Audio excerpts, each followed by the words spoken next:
패널 토의 시작하려고 합니다.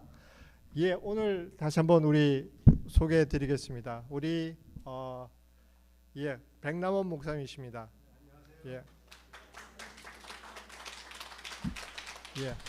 우리 중도 도박 사역을 하고 계십니다. 김영철 목사님이십니다. 정신 건강과 그 가족을 위한 사역을 하고 계십니다. 한영호 목사님이십니다. 나눔 미션 사역을 하고 계십니다. 권호선 목사님 또 중독자와 그 가족 사역을 하고 계십니다. 특히 가족 사역의 또 전문가로 사역하고 계십니다. 서해남 목사님 같이 사역하시는데요. 특히 12스텝 A에서 하고 있는 12스텝 있지 않습니까? 그거의 전문가십니다. 여러분들 12스텝에 대해서 식구들도 알아놓으시면 좋겠고요. 우리 목사님이 그쪽엔 전문가십니다. 저희 교회에서도 이번 중독 세미나 이후에 중독자 그 가족을 위한 모임을 시작하려 합니다. 그래서 우리 한효 목사님 또 서해남 목사님이 저를 도와주시고 계시고 우리 방용석 목사님 저 또 여기서 또 그 모임을 시작하려 합니다. 여러분 기도해 주시고 후원해 주십시오. 또 알려 주십시오. 저 우리 또 세크라멘트에서 오신 김현준 사관님이십니다. 예, 특히 구세군에서는 ARC라고 해서 재활 기관으로 굉장히 중요한 좋은 곳이 있다고 합니다. 그래서 그분이 ARC라든지 목회라든지 그런 중독 사역과 관계되는 사역에 대한 소개를 해주실 겁니다. 이제 시작하겠습니다. 네, 안녕하세요. 저는 북가주 샌프란시스코 베이 지역에서 온 백남원 목사입니다.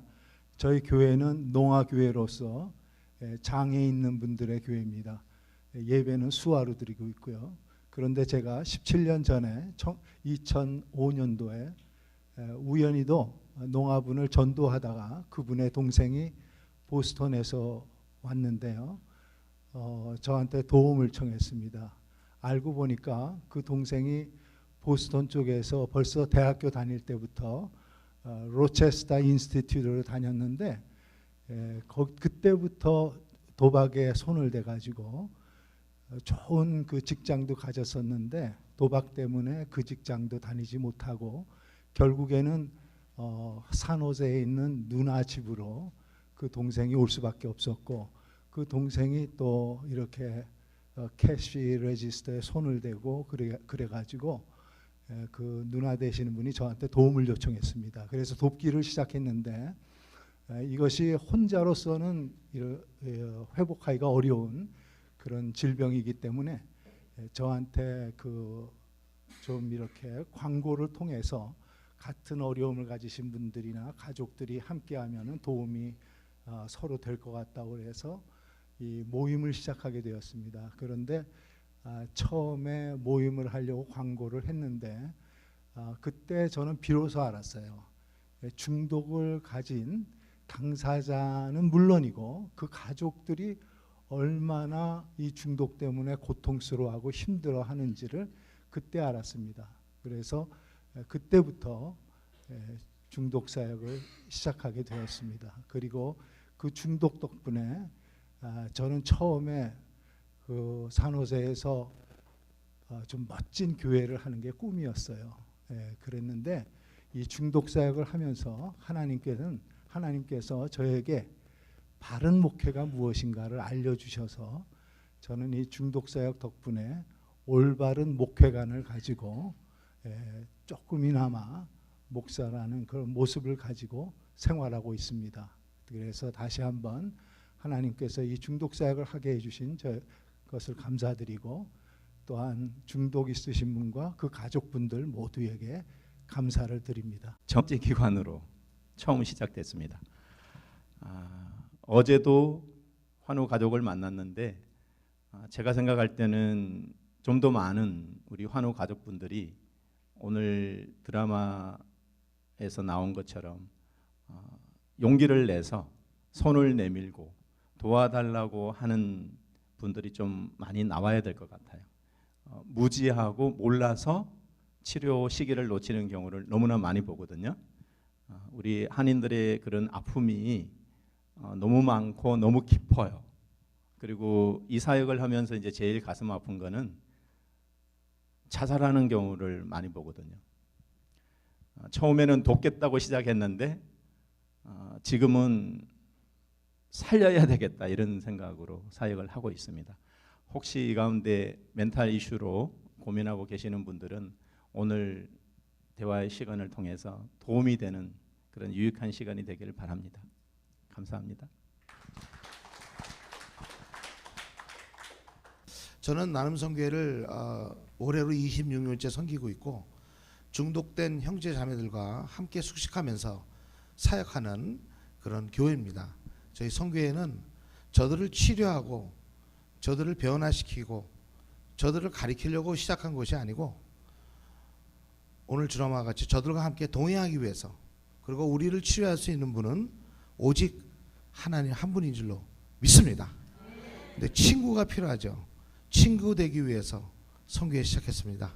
감사합니다. 우리는 그분을 지금도 회복 중이라고 말해요.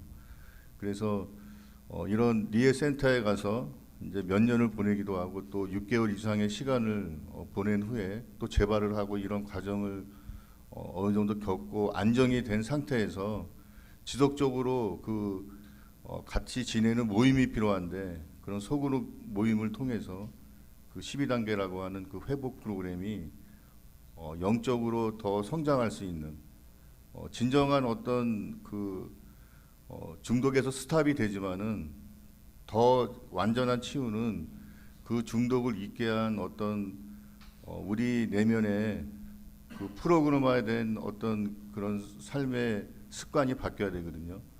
그래서 그 습관이 바뀐다는 것은 옛사람이 새사람 되는 거듭나는 그런 개념이 어떤 성화의 과정이 필요한데 12단계를 통해서 그런 것을 같이 나누고 어떤 공동체적인 소속감을 가지고 지속적으로 그 모임을 갖는 그런 사역을 감당하고 있습니다.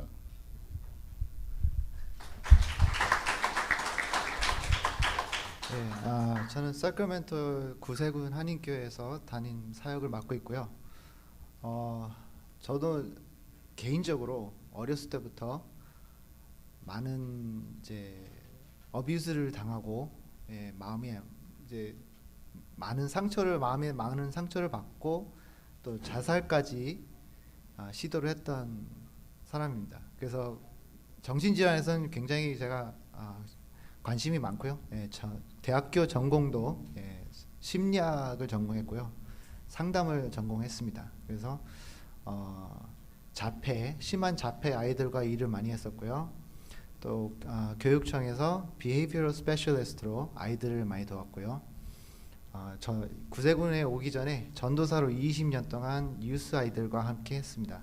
저는 영어가 더 편하고요. 솔직히 한국말보다 영어가 더 편한 사람입니다. 1.5세인데 영어가 더 편해요. 그리고 지금은 사크라멘토에서 우리 백 목사님이 저를 이제 잘 꼬셔서 어쩌다가 이렇게 또 중독 사역에 또 뛰어들게 됐습니다. 근데 이제 하나님이 계획하신 거라 믿고요. 지금은 저 영어로 이제 중독자와 함께 같이 사역을 하고 있고요. 그리고 지금은 이제 가족 모임이라기보다는 이제 중독 모임이죠. 3명으로 시작했는데 지금 3년째 하고 있습니다. 근데 지금은 11명이 모이고 있습니다. 어제도 처음으로 이 사크라멘토 지역에서 강사로 중독과 정신질환에 대해서 세미나를 하고 왔고요. 지금 이제 하나님이 조금씩 문을 열어주고 계신 것을 보고 감사하면서 지금 열심히 사역하고 있습니다. 미국 전체 인구가 한 3억 4천만 정도 되나요? 그 중에 200만 명 정도가 그 도박 중독이라고 얘기하고 있습니다. 그리고 한 2천만 정도가 문제 도박을 하는 어른들이라고 그렇게 통계가 나와 있어요. 이런 것을 보면은 도박 중독이 얼마나 그 우리 사회에 많이 퍼져 있는가. 이거는 첫째, 미국적인 문화적인 데 있다고 봅니다. 이 카지노 가고 도박하는 거에 대해서 미국 사람들은 불법이라고 얘기를 하지 않아요. 합법적인 그런 것을 해놓고 있고요. 그리고 도박을 갖다 하나의 스포츠라고 그렇게 얘기하고 있습니다. 그런데 이 도박의 문제를 이렇게 들여다보면요, 이 도박은 돈하고 관계되어 있기 때문에 누구나 다 쉽게 빠져들 수 있는 겁니다. 그리고 모든 사람들이 한 번쯤은 라스베가스에 가게 되는데, 라스베가스에 가면은 거기 가서 그 휘황찬란한 그 네온 사인이나 그런 분위기 속에서 많은 정신적인 고통을 잊어버립니다. 아까 얘기하신 대로 우리 특히 이민자들이 갖고 있는 여러 가지 어려움들이 있잖아요. 앞날에 대한 그런 염려, 또 그리고 그 여기서 언어가 잘 안 되고 그러니까 굉장히 그런 수치심도 갖게 되고, 그리고 거기서 오는 여러 가지 불안한 거, 그리고 또 우리 한국 사람들이 특별히 갖고 있는 분노, 우리 정서적으로 굉장히 그런 욱하는 게 많잖아요. 그러다 보니까 우리 한국 사람들은 미국 평균의 그런 도박 중독이나 문제 도박을 일으키는 것에 더 많은 그 비율로 이 도박으로 인해서 고통받는 가정들이 많습니다. 그런데 또 한 가지 말씀드리고 싶은 것은 이 도박은 모든 중독하고 연관되어 있습니다. 도박을 하고 돈을 잃고 좌절에 빠지지요. 돈을 따도 마찬가지입니다. 그 기분을 갖다가 없애기 위해서, 땄으면 딴 기분을 더 좋게 하기 위해서, 또 아니면은 그 잃었으면 잃은 그 기분을 갖다가 위로받기 위해서 여러 가지 중독, 마약 물론이고요, 알코올, 성, 이런 것에 관여를 하게 됩니다. 그래서 이 도박 중독은 단 하나 도박 중독이다 얘기하기 어렵고, 이러한 여러 가지 다른 중독하고 연관되어 있고, 또 한 가지 중요한 거는 아까 우리 그 정 박사님께서 얘기하신 것처럼 그런 우리가 정서적인 불안이나 걱정, 염려, 그 다음에 분노, 이런 것들을 갖다가 스스로가 컨트롤하기 위해서 그래서 도박을 하는 경우가 많습니다. 왜냐하면 도박장에 앉아 있으면 모든 근심 걱정 사라지고, 도박장에 앉아 있으면 무엇인가 될 수 있다는 그런 희망을 갖게 되고, 또 심지어는 망상까지 갖게 됩니다.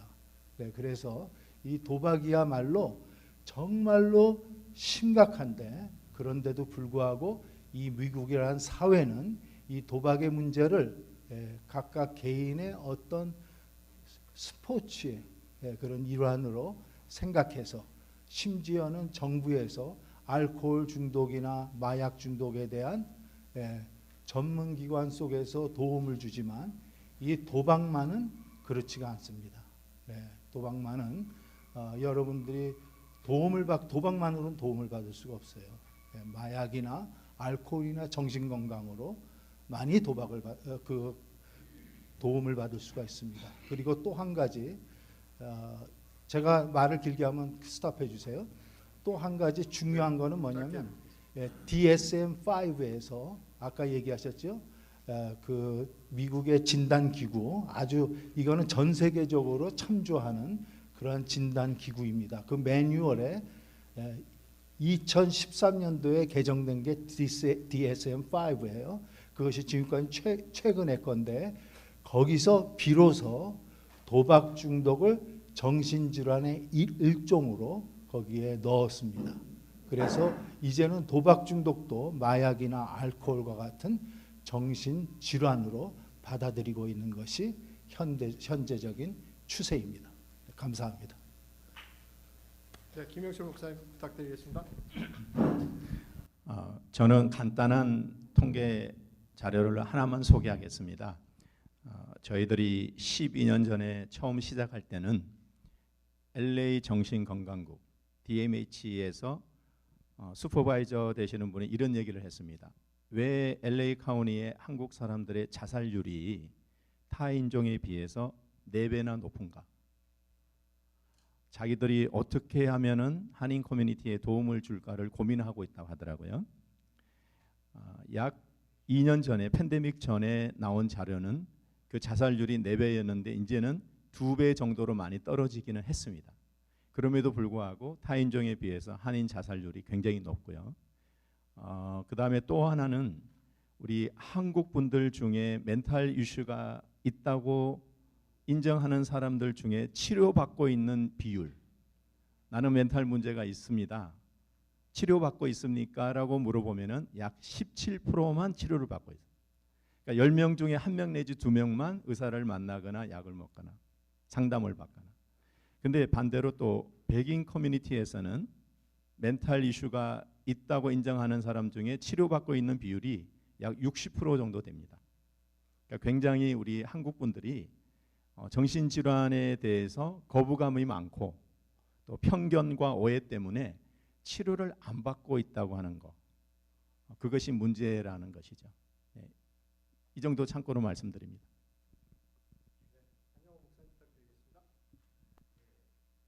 그 중독 통계를 몇 년 전에 정확하게 연도수는 잘 모르겠지만은 미국에 대략 6,500만 명이 마약 중독돼 있다 그러거든요.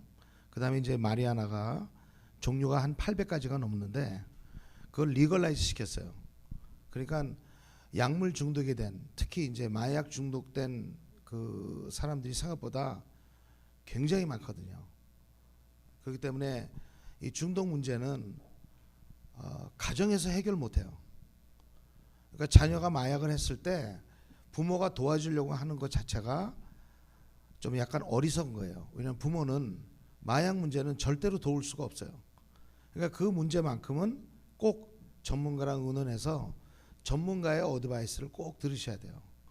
그래서 마약에는 크게 3단계가 있는데 초기, 중기, 말기가 있거든요. 그런데 부모님들이 보통 발견했을 때는 중기가 지난 거예요.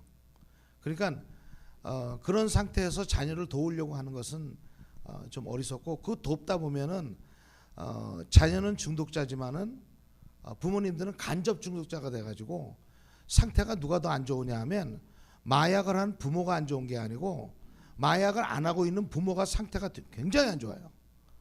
그러니까 그런 상태에서 자녀를 돕겠다고 부모님들이 노력하다가 나중에 안 되면 기관을 찾거든요. 근데 기관을 찾는데 문제점이 하나가 뭐냐 하면, 너무 죄송한 말씀이지만 우리 한인분들은 이 상담의 기본이 좀 안 돼 있는 것 같아요. 시험 들지 않기를 꼭 부탁드립니다. 예. 왜냐하면 상담하러 오잖아요. 오면은 자기가 원하는 답을 바래요. 그래서 본인이 원하는 답을 주지 않으면은 그 상담자는 별 볼 일 없는 상담자가 되는 거죠. 그러니까 그런 이런 듣고자 하는, 그래서 좋은 얘기만 들으려고 하다 보니까는 결론은 방법이 점점점 없어지는 거예요, 그냥. 그렇기 때문에 중독에 대해서만큼은 꼭 전문가를 만나셔가지고 그 전문가와 꼭 상담을 하고. 제가 마지막으로 한 말씀만 할게요. 저는 마약을 20년 이상 했지만은 마약을 끊은 사람이 아니에요. 마약 하고 싶어요. 가끔 술이고 담배도 하고 싶어요. 안 좋은 거 하고 싶다니까요. 이해가 되세요? 네, 오늘까지 안 한 거예요, 그냥.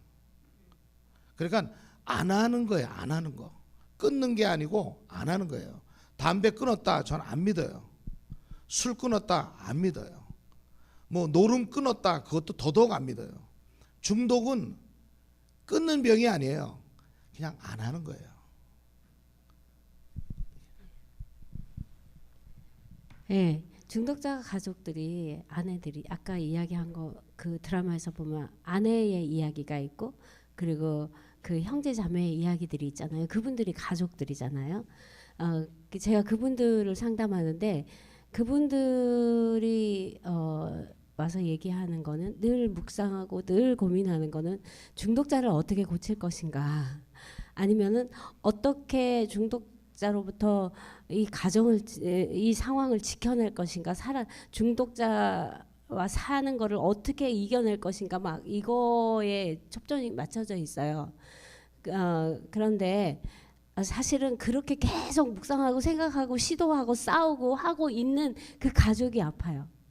그 가족이 더 아파요. 중독자보다 훨씬 더 아픕니다. 그러니까 그 가족이 와서 저에게 중독자 남편 이야기를 하고 막 할 때 저는 그 중독자 가족에게 얘기하고 있는 그분에게, 아내나 형제 자매에게 그 포커스 하고 또 그분들이 자기 자신에게로 시선을 돌릴 수 있도록. 근데 이 이야기에서 당신이 잘해야 중독자가 살아난다 그런 얘기가 아니에요. 그냥 당신은 당신 것만 하면 돼요. 남편을 중독자를 내 힘으로 할 수가 없습니다. 그런데 내가 얼마나 아파져 있는지, 내가 살아나야 하는 것이 얼마나 중요한지 그것을 생각하셔야 합니다. 지금 얼마나 불안하고 얼마나 무섭고 얼마나 괴롭고. 중독자 부모도 계세요. 어느 부모님은 중독자 아들을 고치려고 아무리 했어도 안 돼요. 이제 우리 남편하고 둘이 자살하고 죽기로 했어요. 그런 이야기를 해요. 그럼 누가 더 아파요 지금? 예, 여러분 이렇게 앉아 계시지만 혹시 가족들이 계신다면 지금은 그 중독자를 생각하지 마세요. 그냥 나를 생각하세요. 내가 오늘 어떻게 평안을 얻을 것인가? 그냥 이걸 어떻게 하나님께 맡길 것인가? 그러면 돼요.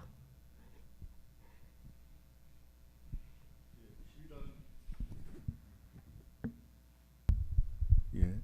그 12단계 회복 프로그램은 1935년에 빌 윌슨이라는 그 알코올 중독자가 지금 한영호 목사님이 말하는 그때 당시 알코올 중독자는 이제 말기에 정신질환을 앓을 정도의 그런 사람들이 이제 정신병원에서 이제 이분이 영적인 그런 경험을 통해서 회복 경험을 한 후에 이제 누군가를 이제 같이 돕자라고 하면서 만들어진 모임인데요. 그 12단계 회복 프로그램은 이제 80년이 넘게 지난 후에 지금은 어떤 의존된 그런 정신질환까지 이 프로그램이 확장이 돼서 지금 300개가 넘는 그런 12단계 회복 프로그램이 적용되고 있는데요. 그래서 그 니고덴 목사님의 그 12단계 그 회복의 길의 그 책에 보면은 대략 미국의 한 주에 이 12단계를 통해서 한 1,000만 명이 이 프로그램에 참여하고 있다라고 하는 통계가 있고요. 이제 한인들이 한 200만 명 중에 27만 명 정도의 이제 중독자를 여기서 말하는 중독자는 마약, 알코올, 도박을 말하는데요. 이 12단계 회복 프로그램을 활용해서 이런 소모임을 갖는 모임은 10개 정도 몇 개 되지 않아요. 그리고 참여자는 100명 미만이에요. 그래서 지속적으로 이런 모임을 이제 계속 그 혼자 있는 것이 아니라 회복된 후에 이제 또 아니면 예방하기 위해서 그 회복자와 함께 회복 중에 있는 사람들과 함께 이제 중독의 과정 중에 있는 분들이 이 12단계를 통해서 일상적인 삶을 살아가면서 이런 모임에 지속적으로 일주일에 한 번 정도씩 이렇게 참여하면서 계속 자기가 배운 것을 상기하고 또 이런 영적인 이런 변화의 과정이 이렇게 한 달, 두 달에 이루어지는 것이 아니라 우리가 몇 년에 걸쳐서 성화 과정이 일어나기 때문에 이런 그 소모임이 교회 안에서 저는 이런 모임이 필요하다고 생각해서 이렇게 교회를 통해서 소모임이 생기기를 바라고 있습니다. 세크라멘토에 한국 한인교회가 간판을 걸고 있는 교회가 40개가 넘습니다. 그 조그만데. 근데 중독 모임을 하는, 한국말로 중독 모임을 하는 교회가 몇 개가 있을까요? 하나입니다. 저희 교회 하나뿐이 없습니다. 그만큼 중독에 신경을 안 쓰고 있고 정신질환에 아무런 정보가 없습니다. 작년에 의하면 요즘에 좀 무서운 마약이 있는데 약이 있는데 지금 그 펜터널이라는 약이 많이 돌고 있습니다. 들어보신 적이 있으실 거예요. 작년에 미국에서만 펜터널 때문에 사망한 사람이 6만 명이 넘는다고 합니다. 샌프란시스코에만 600명이 넘고요. 제가 있는 사크라멘토에서 조금 떨어진 제가 있는 교회가 렌처 콜도바인데 거기 그 경찰서장님을 만났어요. 만나서 물어봤더니 작년에 400명 넘게 사망을 했다고 합니다. 그 조그만 시에서.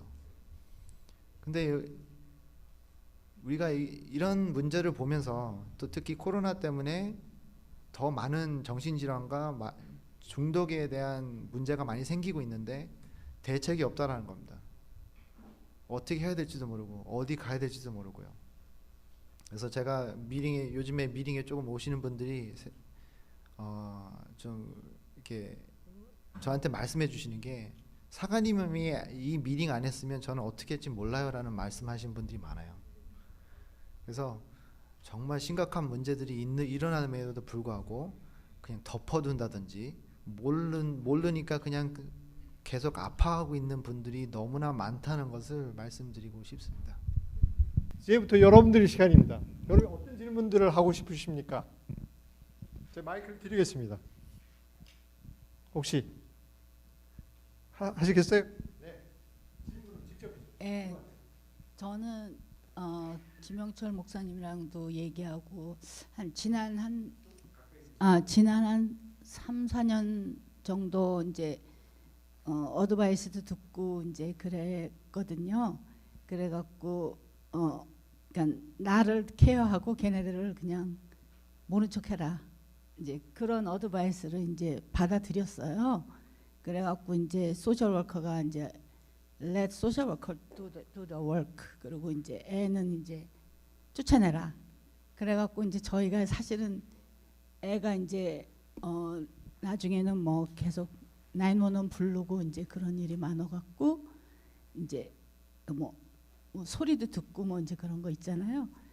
그런데 이제 3일 정도밖에 병원에서 안 데리고 있기 때문에 이제 그러고 있다가 이제 그게 10몇 번씩 지나가다가 이제 하여튼 그래서 저희가 이제 몰래 이사를 했어요.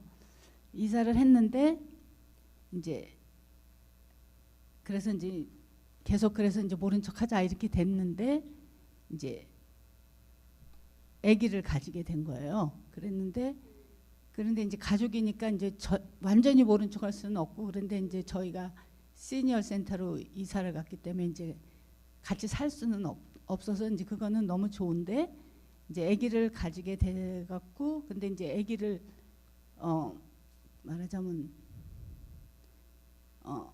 이제 뺏기게 됐잖아요. 이제 인플루언스가 있으니까. 그래도 어떻게 이제 하나라도 해볼까 했는데 또 임신을 한 거예요.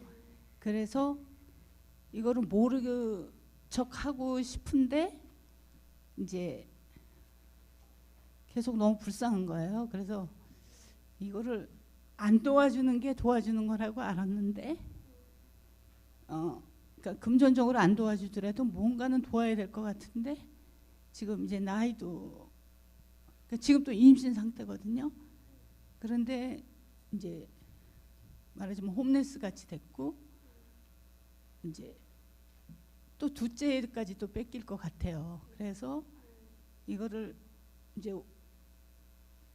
어답트를 할 생각을 했다가 계속 그럴 수도 없다 그래갖고 현재는 이제 지금 어떻게 될지 모르는 상태. 그래서 이제 이렇게 아까 본 것 같이 사랑을 해줘야 되는데 어떻게 해야 되나 뭐 지금 그런 상태예요. 누가 대답해 주시겠습니까? 우리 김영준 목사님. 저는 어머니 오늘 처음 뵙습니다. 만난 적은 없습니다. 지금 말씀을 들어보니까 어렴풋이 생각납니다. 어떤 케이스로 전화를 하셨던 어머니이셨던 것 같아요. 지금 자녀분은 틀림없이 치료를 안 받고 있을 겁니다. 그렇죠? 제대로 된 치료를 안 받고 있기 때문에 문제는 계속 진행이 되고 또 상태는 점점 심해지고 가족이 도울 수 없는 상황에 처한 케이스거든요. 때로는 우리가 할 수 있는 게 하나도 없을 때가 있어요. 그런 케이스 정말 많아요. 그럴 때는 우선은 저는 이렇게 말씀드리고 싶어요. 첫째는 지금 미국에서 제공하고 있는 소셜 시스템의 도움을 첫째 받으시라는 거. 그 다음에 두 번째는 치료를 안 받고 있는 사람, 예를 들어 뭐 자기는 정상이다, 나는 문제가 없다, 이제 거기에 대해서 일일이 어떻게 대응해야 하는 방법이 있긴 하지만 그것도 한계가 있어서 안 되는 경우가 있어요. 제일 좋은 거는 이제 관계를 좋게 해서 대화를 하고 마음 문을 열게 만들고 그래서 이제 의사를 만나게 인도를 해야 되는데 그게 안 통하는 케이스가 있어요. 시간이 몇 년씩 걸리고 그럴 때 이제 제가 유일하게 할 거 다 해봤는데 안 됩니다. 그런 분들에게 유일하게 제가 마지막으로 이제 한번 해보시면 어떨까요?라고 권하는 방법이 하나 있습니다. 왜냐하면 할 거 다 했으니까요. 그 방법은 다른 게 아니고요. 저희 기관은 의학적인 면과 영적인 케어를 같이 균형 있게 해야 된다라고 이제 얘기하고 있는데요. 사람이 할 수 있는 노력을 다해서 안 될 때는 어머니께서 하나님 앞에서 내 힘으로 할 수 없다고 하는 것을 먼저 인정하시고 하나님이 부어주시는 새로운 은혜, 하나님이 부어주시는 하나님의 사랑, 그러니까 부모의 사랑도 한계가 있다. 그 하나님의 사랑으로 내 영혼이 채워져서 그걸 가지고 따님에게 한번 흘려보내는 방법. 전 그거밖에 없을 것 같아요. 다 해봤잖아요. 심지어 제가 불과 일주일 전에 한국에서 오신 분을 만났어요. 한국에서 할 수 있는 거는 다 해보고 안 돼서 부족한 제가 3년 전에 쓴 책을 읽고 팬데믹 기간 동안에 못 오다가 비행기 타고 여기를 진짜 오셨어요. 사람이 할 수 있는 건 다 해봤대. 저는 이해가 됐어요. 왜? 이 어머니가 현직 의사 선생님이에요. 메디컬 닥터고 교수예요. 남편이 의사고 의대 교수예요. 친남동생이 의사고 현직에서 일하고 있어요. 고모 중에는 그 아픈 아들의 고모, 남편의 그러니까 누나죠. 고모가 정신과 닥터예요. 한국에서. 다 의사 집안인 거예요. 유명하다는 카운슬러 만나기 위해서 미국까지도 왔더라고요. 근데 안 통해. 아들은 좋아지지가 않아. 그래서 제가 마지막으로 권유해본 방법입니다. 인간적인 노력 다 해봤는데 안 된다. 어머니는 어머니로서 포기할 수는 없잖아요. 마지막으로 뭔가를 도와주고 싶은데 어떤 상황이 내가 할 수 있는 게 없을 때는 하나님께 기도하셔서 하나님이 부어주시는 은혜와 사랑의 힘으로 내가 아픈 우리 아이를 만나서 대화할 때 성령께서 역사하셔서 그 아이의 마음을 터치해 주도록 하나님께서 그 아이의 마음을 어루만져 주도록 내가 도구로 쓰임받는 방법을 한번 기도하시면서 찾아보시고 그렇게 한번 해보시기를 권유하겠습니다. 네, 감사합니다. 우리 한영호 목사님도 하실 얘기 네, 있으시죠? 제가 제 경험을 좀 말씀드리면은 보통 중독자라든가 또 정신 문제가 있는 사람들의 공통점이요, 말을 안 들어요. 그리고 고집들이 너무 세요. 그러니까 지가 원하는 대로 하거든요. 이 성경에 보면은 로마서 1장에도 나와 있지만은 그 인간들이 죄를 짓고 타락을 했을 때 하나님은 어떻게 하셨냐, 이게 굉장히 중요하거든요. 내 기준으로 생각하지 마시고 하나님은 어떻게 했냐, 하나님은 내버려뒀다 그래요. 그죠? 그러니까 왜냐하면 이들을 내버려둬야 돌아온 탕자같이 돌아오거든요. 제 경험은요, 하나님 때 하나님 시기에 나쁜 짓 하는 것도 반드시 한계가 있어요. 그러니까 돌아오는 때가 있어요. 근데 부모가 하나님보다 더 급한 거야. 그러니까 하나님 때를 지키지 못하고 하나님 시기를 지키지 못하고 자기가 원하는 때를 원하는 부모들이 대부분이거든요. 근데 제가 줄 수 있는 어드바이스는 기다리셔야 돼요. 그러나 일체 도움을 주시면 안 돼요. 그러니까 사람은 미워하지 말라 그랬지만 죄는 미워하라 그랬거든요. 자꾸 이렇게 타락하는 일을 계속 반복하는 걸 도와주면은 그냥 죄와 타협하는 것밖에 안 돼요. 그러니까 일체 그 좀 아주 냉철하게 일체 도움을 주지 않고 기다리면, 근데 우리 목사님 같이 기다리면서 정말 하나님의 은혜 가운데 나를 정돈하는 거죠. 나를. 그래서 우리 자녀를 보면서 우리 하나님이 무슨 메시지를 나한테 주냐 이거예요. 그러니까 자녀를 통해서 바로 내 영적 상태를 다시 한번 체크해 볼 수 있는 아주 귀한 시간이거든요. 그러니까 하나님의 역사를 한번 기다려 보시라고요. 그럼 반드시 좋은 답이 올 줄로 믿습니다. 네. 네, 또 얘기하실 분 계십니까? 짤막하게 해주십시오. 네. 여러분 질문 준비하시면 질문이 얼마나 좋습니까? 여러분 구체적인 질문을 해주시면 아주 다이나믹하게 얘기될 것 같습니다. 네. 이 하나님 빼고 이 세상에서 그 아이를 제일 사랑하는 분은 엄마죠. 엄마의 아픔, 엄마의 눈물, 그거 뭘로 설명할 수 있겠어요. 얼마나 마음 아프고 얼마나 안타까우세요. 네, 고생 많으셨어요. 근데 정말 힘으로 안 돼요. 그것도 너무 안타까운 게 도와줘서 되면은 너무 좋겠어요. 근데 더 나빠지거든요. 정말 모두가 더 나빠져요. 그거를 자꾸 수습해주면 또 나는 뭐 이렇게도 끝장은 안 나니까 뭐 누군가 날 도와주는데 뭐 이렇게 자꾸 되거든요. 그러니까 문제는 엄마가 점점 상해가고 있고 아프고 나중에는 엄마가 더 아파지면 그 아이가 돌아올 것도 없어요. 그러니까 그냥 엄마가 자꾸 잊어버리세요.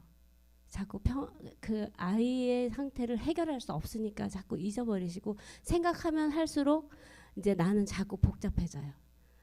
그러니까 잊어버리시고 찬양도 들으시고 하나님하고 또 계시고 꽃놀이도 가시고 자꾸 자기를 보살피세요. 안 그러면은 나중에 죽고 싶어요. 그러시면 안 되잖아요. 그렇죠? 네. 건강하시기를, 평안하시기를 바랍니다. 네, 저도 하나 쉐어하고 싶습니다. 제가 상담한 케이스 중에 도박 중독자 가족이 있었습니다. 그 패밀리가 이제 저한테 상담을 의뢰했고 그 아들은 바닥에 가 있는 상태입니다. 그런데 식구들이 내내 20년 동안 도왔어요. 그래서 이번에는 온 식구들하고 같이 상의했습니다. 그 아들은 라스베가스에 누워서 날 죽일 수도 있다.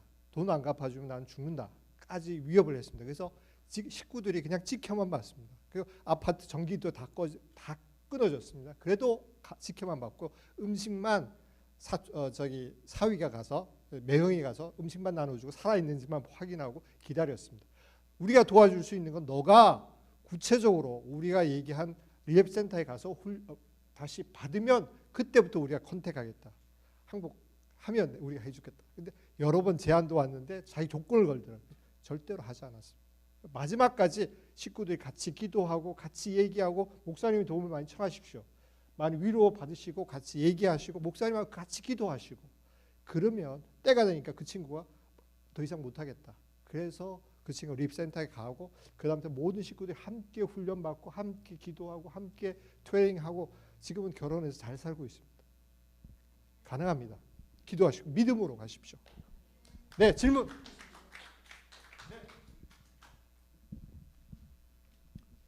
오늘 이렇게 이런 자리를 마련해 주신 분들께 먼저 감사드리고요. 그리고 저는 연극이 아주 지루할 거라 생각 40분이면 야 저걸 어떻게 보나 했는데 너무너무 재밌게 봤습니다. 요새 이거 넷플릭스나 드라마보다 더 재밌게 봤어요. 그리고 연기하시는 분들이 완전히 배우 수준들이세요. 그렇죠? 진짜요? 나 그런 줄 알았어.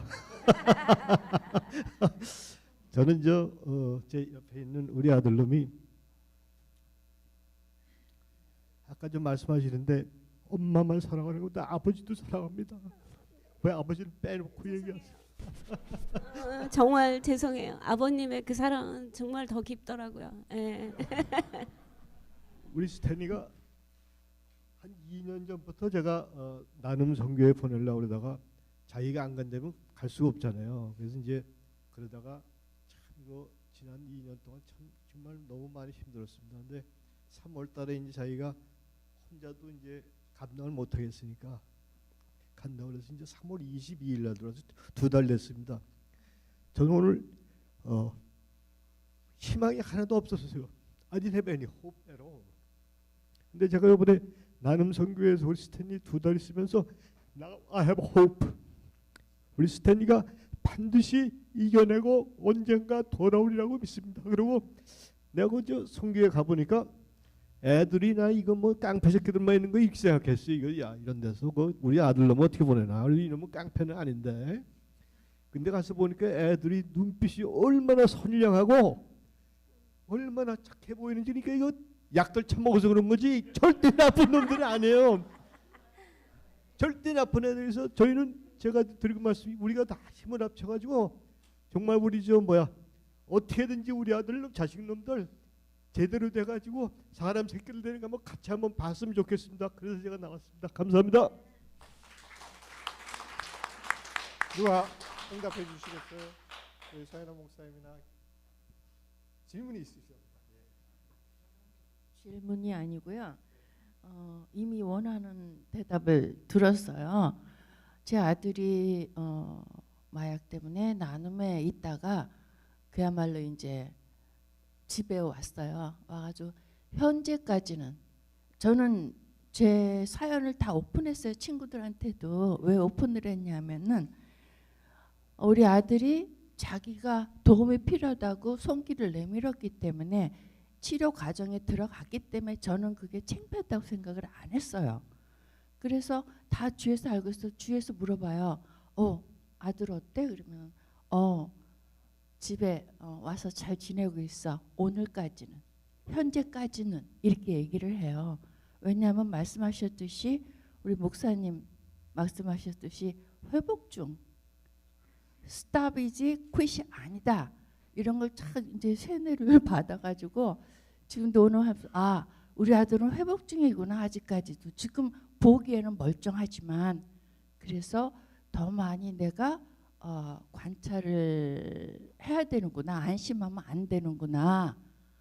지금 멀쩡하게 잘 있거든요. 근데 모르는 일이니까. 그래서 그걸 하나 배웠고 그다음에 또 하나는 말씀하셨더니 우리 부모들이 다 불안불안해요. 꽝 소리 나도 불안불안하고 진짜로 초인종 소리에도 차 소리에도 가슴이 덜덜덜덜.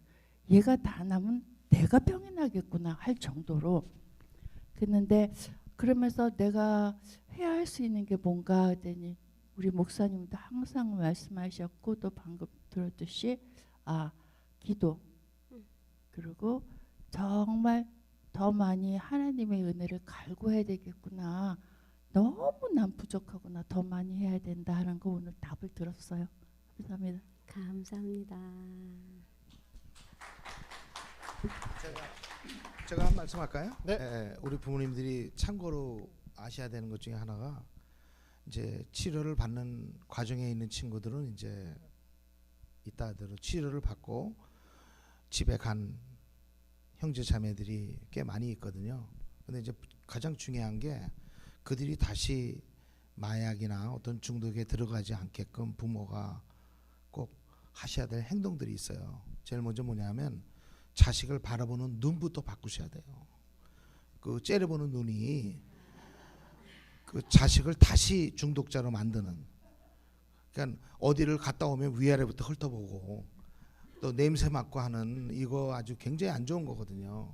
그죠? 그러니까 저도 옛날에 약을 하고 안 하려고 집에 딱 들어갔는데 식구들 보면 다시 하게 돼요. 가족들을 보면 열받아가지고 아유 내가 약하고 들어올 걸 왜 그냥 맨정신으로 들어왔나 이런 경험이 있기 때문에 중독자를 다시 중독자로 만드는 데가 가정이에요. 그러니까 중독자가 어디서부터 시작됐냐면 가정에서부터 시작된 거거든요. 많은 분들이 학교나 뭐 어떤 사회적에서 영향을 받아가지고 됐다고들 하지만은 문제아의 시작은 반드시 문제아를 둔 가정에서부터 시작되는 거예요. 그래서 제 부모님들이 제가 하는 메시지를 싫어하는 것 중에 하나가 콩 심은 데 팥난다. 아니죠. 콩 심은 데 콩 나는 것 뿐이에요. 그 애 노는 게 꼭 누굴 닮았어요? 네. 꼭 애비를 닮았다 그래요. 엄마 닮았다는 얘기는 별로 안 하고. 근데 그 자식들을 보면은 부모랑 거의 비슷해요. 그냥 중독자일 뿐이지 그 생긴 것도 비슷하고 말하는 것도 비슷하고 그죠? 그러니까 이게 콩 심은데 콩 났는데도 그 자녀를 이제 의심의 눈으로 그죠? 그 자녀가 어느 정도 돌아왔을 때는 꼭 부탁이지만은 믿음의 눈으로 바라보시길 바라요. 좀 부탁합니다.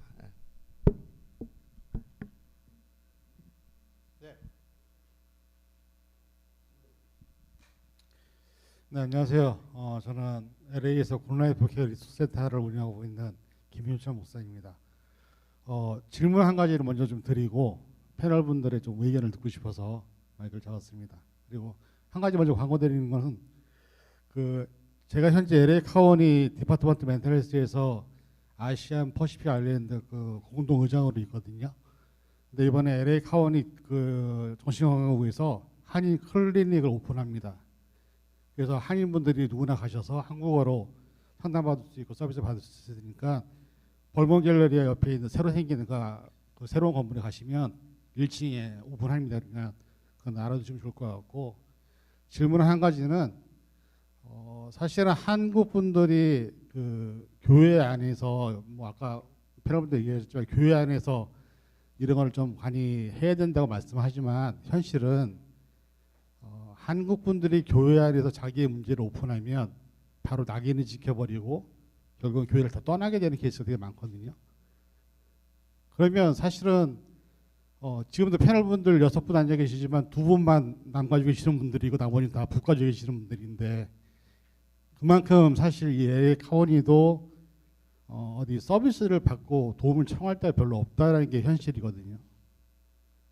그러면 다 목사님이시니까는 그러면 제 궁금한 거는 내 안에 문제가 생겼을 때 교회 안에서 오픈할 수 있는 문제도 아니고 그렇다고 해서 찾아가는 걸 누구라도 알기로 하게 된다면 그다음에 가장 큰 문제가 이제 구조구 안에서 믿는 분들에게 우리 안에 좀 이런 문제 있으니까 기도해 주세요 그러면 그 다음 날 이제 다 교인들이 알게 되는 그런 시스템을 한국 교회가 갖고 있거든요. 그러니까 일반 교회 안에서는 사실은 이 문제를 오픈하기가 되게 민감하고 특히 이제 제가 아시안 그 분들이 많이 얘기를 하다 보니까 아시아 민족이 대부분 공통적으로 갖고 있는 문제가 이 낙인 스티그마 이 문제가 되게 심각해요 사실은. 그래서 그런 차원에서 어떻게 그러니까 우리는 만약에 리소스를 모르고 정보를 모르는데 문제가 생겼을 때 뭐 현재 나와 있는 기관분들의 어떤 정보를 알지 못한 상황에서 어떻게 하면은 우리 가족에 있는 문제들을 내 교회 안에 사실은 또 제가 생각할 때도 교회 내에서도 만약에 이렇게 알게 되면 이게 뭐랄까 이제 교회도 다 떠나시는 케이스가 많다 보니까 어떻게 접근을 하고 어떻게 연결을 하는지에 대한 부분들에 대해서 좀 이렇게 팁을 주셨으면 좋겠습니다. 네, 또 얘기해 주시죠. 간단히 말씀드릴게요. 우선 가정에 어떤 문제가 생기면 그것이 중독이든 정신질환이든 주저하지 마시고요. 현실적으로 교회 도움받기는 어렵습니다. 저희 모임에 참석하시는 부모님들 보면 오렌지 카운티 지부나 LA 지부, 토렌스, 라스베가스 지부 부모님 그 교육 모임이 있는데요. 거의 특징이 뭐냐? 교회를 2번, 3번 옮기신 분들이에요. 기도 제목으로 내어놨다가 상처받고 눈물을 흘리면서 교회를 떠나신 분들이에요. 그래서 저도 교회에서는 이런 어떤 중독이나 멘탈 이슈를 돕는 것은 한계가 있고 쉽지 않다고 생각해요. 그래서 가정에 그런 문제가 있을 때는요. 우선 제일 먼저 할 수 있는 게 우리 집에서 제일 가까운 소셜 오피스 사무실에 전화를 한번 해보세요.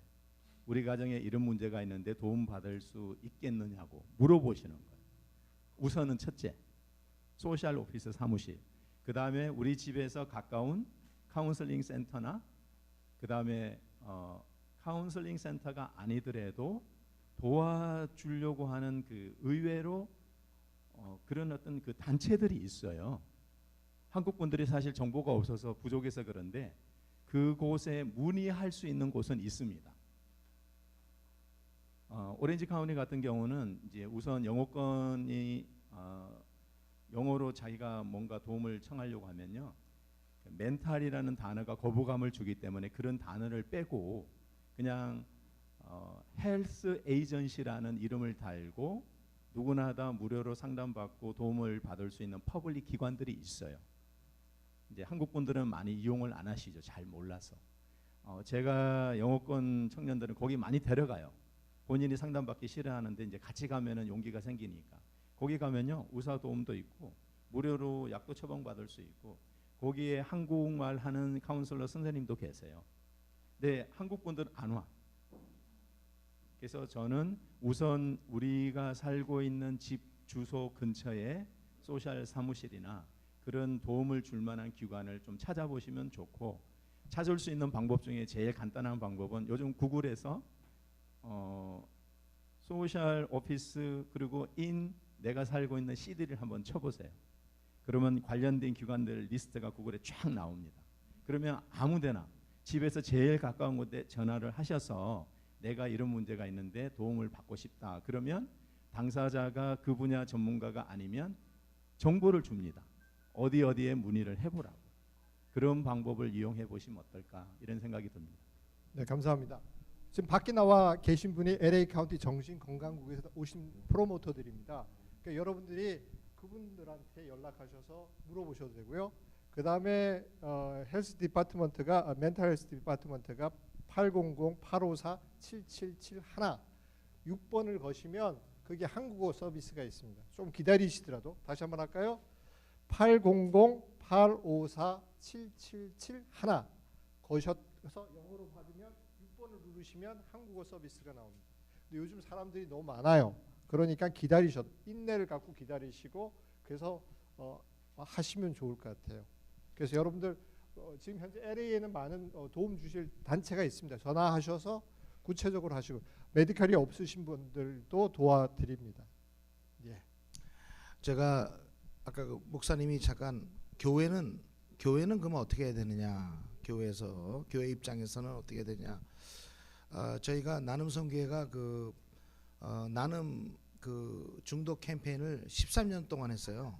그리고 교회에다가 250군데를 매년 편지를 보내고, 그다음에 저희의 포커스가 성도들이 아니었고 사실은 목사님들 아니면은 유스 패스터, 그러니까 그런 젊은 청소년들을 가리키는 전도사님들에게 교회에 편지를 했는데 사실은 한 명도 안 왔어요. 그리고 우리 선교회에 와서 세미나 듣는 대부분의 사람들이 거의 캐톨릭 신부들과 수녀들이 많이 왔어요. 근데 하물며 스님도 왔어요. 그리고 그분들이 지금도 도네이션을 해요. 자기가 하지 못하는 사역을 해주셔서 감사하다고. 그렇게 저희 선교에 도네이션 달라는 것이 아니고, 근데 그만큼 뭐가 있냐면은 교회 리더들이 관심이 없어요. 만약에 교회 리더가 관심이 있으면 이렇게 다 나와서 앉아 있는 거예요. 지금 다 사역들 하고 계시거든요. 근데 교회 리더들이 결국은 뭐가 있냐면 중독이나 이런 정신적인 문제에 있어서는 관심을 안 갖고 자꾸 이렇게 해외 선교라든가. 근데 너무 아이러니컬한 거는 그 홈레스 선교는 하고 있어요. 그러나 죄송한 얘기지만은 제가 항상 전하는 메시지지만 적을 알아야 적을 이기잖아요. 우리가 그들을 돕는 건지 그들을 영원히 홈레스로 만드는 건지 한번 깊이 생각해 봐야 되는 거죠. 왜냐하면 그들이 거의 다가 그 중독자들이거든요. 거기다 또 멘탈 있는 애들이 많거든요. 그들은 정말 도움을 받아야 될 사람들이거든요.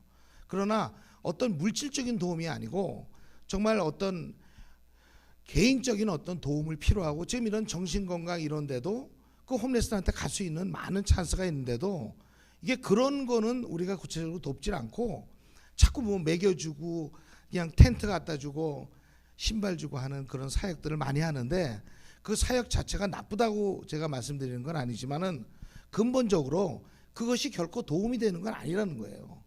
그러니까 우리가 정말 중독자들을 돕겠다는 면은 적어도 거기에 대해서 좀 공부를 하든가, 거기에 대해서 좀 정확하게 좀 알아가지고 우리가 도와줘야 되고, 그 다음에 정신 문제 같은 건 지금 전문 분들이 계시잖아요. 그분들한테 우리가 좀 배워서 그분들의 가이드라인을 좀 받는 것이, 이것이 정말로 구체적으로 도울 수 있는 방법인데, 우리 한국 사람들은 어떤 식이냐면 누가 확 떠오면 그냥 그 확 우르르 냄비 근성이라고 그러죠. 냄비 근성. 그 다음에 또 하나는 뭐냐면은 체면 문화. 무슨 체면이 그렇게 저한테 상담 와서 뭐 가문 얘기하는 사람들이 많아요. 예, 우리 가문에 이런 애가 있다는 게 근데 그분 성이 방씨예요. 방장로라고. 예? 방장로가 계속 우리 가문에 이런 게 있다 그래서 제가 대놓고 천방지축 마골피라고 쌍놈 아닙니까? 그러니까 일어나서 애 데리고 나가요. 지금 이게 얼마나 이 시리어스한 문제냔 말이에요. 그러니까 저는 개인적으로 뭐냐면 정말 목회자들 아니면 전도사님들 이런 분들이 관심을 가져야지 이 중독 사역이라든가 정신 문제가 도움을 받는 거지 이런 거에는 전혀 관심이 없는 거예요. 그러니까 리더가 안 하니까 밑에 있는 성도들은 따를 수가 없는 거죠. 감사합니다. 여전히 예 목사님. 저 비행기 타고 와서 비행기 값을 좀 뽑아야겠어요. 너무 얘기를 안 하면 안 될 것 같아서. 제가 맨 처음에 도전받은 게 그거예요. 아까도 제가 처음 소개할 때 말씀드렸지만 제가 중독자 가정의 가족들이 겪는 그 아픔을 외면할 수가 없어서 이 사역에 들어왔다고 그랬는데 그때 도전받은 게 그거예요. 내가 이걸 외면하면 내가 목사라고 얘기할 수도 없다. 나는 여기서 뭐 개척교회고 뭐고 다 그만두고 다시 집으로 돌아가는 게 맞다 이렇게 생각했습니다. 예수님이라면 어떻게 하셨을까요? 우리가 크리스찬이라는 것은 예수님을 따라가는 사람들이 크리스찬인데 예수님은 어떻게 얘기하셨을까요? 예수님께서 분명히 말씀하셨죠. 건강한 자에게는 의원이 쓸데없고 병든 자에게라야 의원이 쓸데있다고 그랬습니다. 그리고 죄 없는 자들은 예수님이 필요 없다고 그랬어요. 우리 모두가 다 죄인이기 때문에 우리는 모두가 다 예수님을 필요하게 생각합니다. 하나님의 말씀은 처음부터 끝까지가 다 위로의 말씀이고 또 우리에게 힘을 주는 말씀들입니다. 제가 이 사역을 하면서 여기에 계신 목사님들, 사관님 너무나 존경합니다.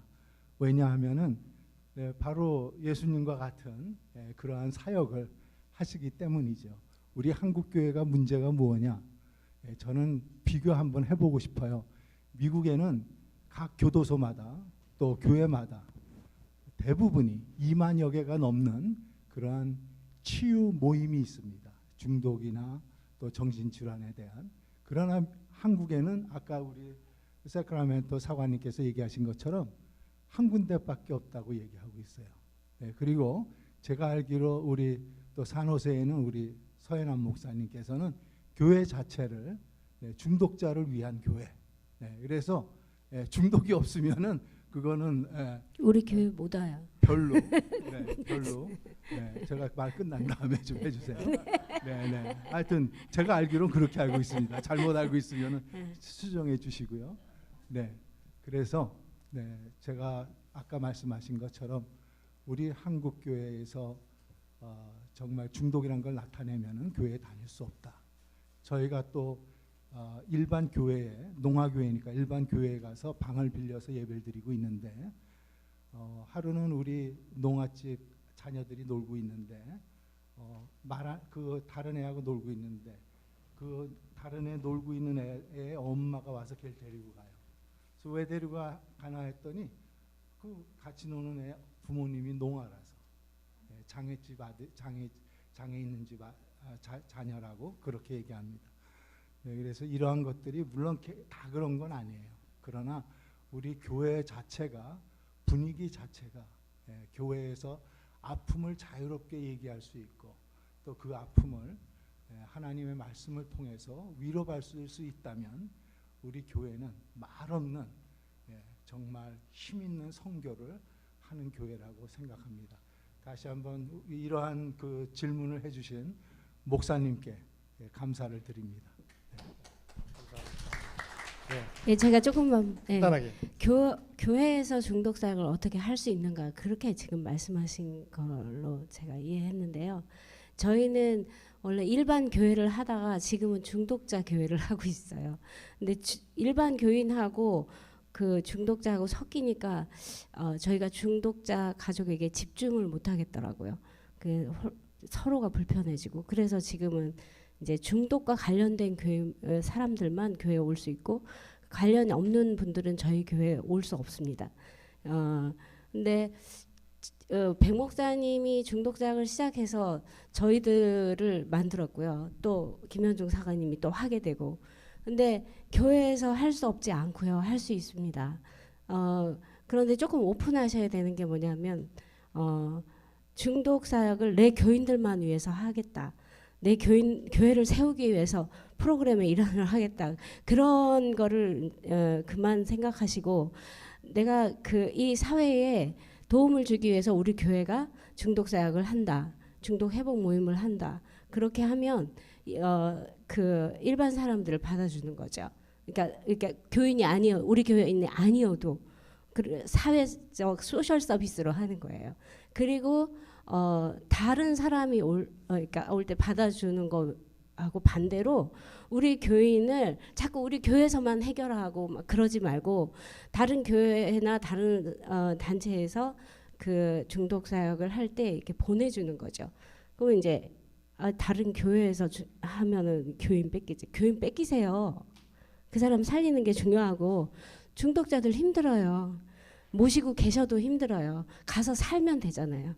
근데 우리가 이렇게 교회 다니면서 중독 사역을 세팅을 하는데 이렇게 성공하는 분들을 봤어요.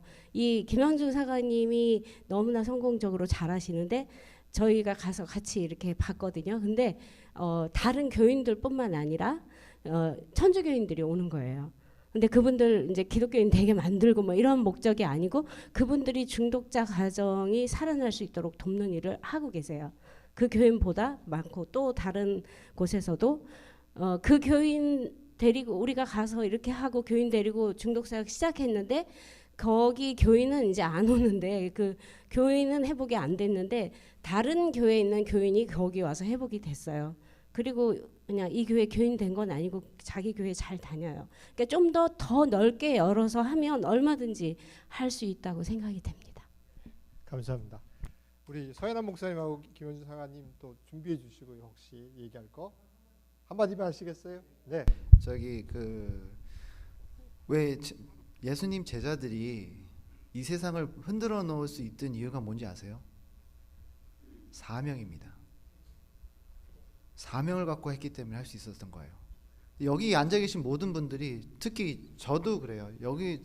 여기서부터 시작을 해야 돼요. 사명을 가지고 나아가서 알려주고 계속해서 전해주고 계속해서 말을 해주고 위로해주고 상담해주고 할 수 있는 만큼 열심히 하는데 여기 앉아 계신 분들도 사명을 가지고 내가 내 주위에 있는 커뮤니티를 위해 사명을 가지고 하시면 그게 퍼져나가요.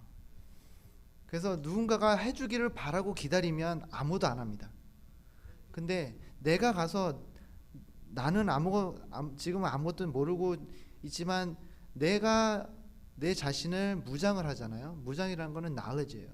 knowledge를 가지고 나아가서 조금만 가지고도 돼요. 조금만 knowledge를 가지고 믿음과 또 사명을 가지고 나아가셔서 내 교회, 내 커뮤니티, 내 시 이렇게 바꿀 수 있는 거라고 저는 생각합니다. 그래서 저는 처음에 이 사역 시작할 때 벽에 바위랑 부딪히는 거랑 똑같다고 생각했어요. 뭐 아무도 안 들어주고 아무도 생각 안 하고 nobody cares 이렇게 생각했지만 하나님이 한 분 한 분 통해 문을 열어주시고 계속해서 그 사람을 통해 전파되고 있다라는 걸 생각하고 또 보고 있는 제가 여러분들도 그렇게 생각하시고 또 계속해서 사명을 가지고 노력해 주시면 큰 효과를 볼 거라 생각합니다. 감사합니다. 네, 굉장히 중요한 얘기를 해주셨는데요. 여러분들이 그 일을 하셔야 됩니다. 지금 아이한테 내가 해줄 수 없는 일이 있지만 다른 사람한테 해주면 됩니다. 그러면 하나님이 역사하시거든요. 그러니까 알코올 중독자 자식을 잃은 부모가 운전 때문에 중독자 운전자 때문에 알코올 부모가 음주운전에 대해서 캠페인하러 다니시더라고요. 그것도 자기 아들 죽인 운전자하고. 왜? 자기 자신을 치유하기 위해서. 여러분들 문제를 느끼시면 여러분들이 직접 나셔서 일을 하시고 변화를 시켜야 돼요.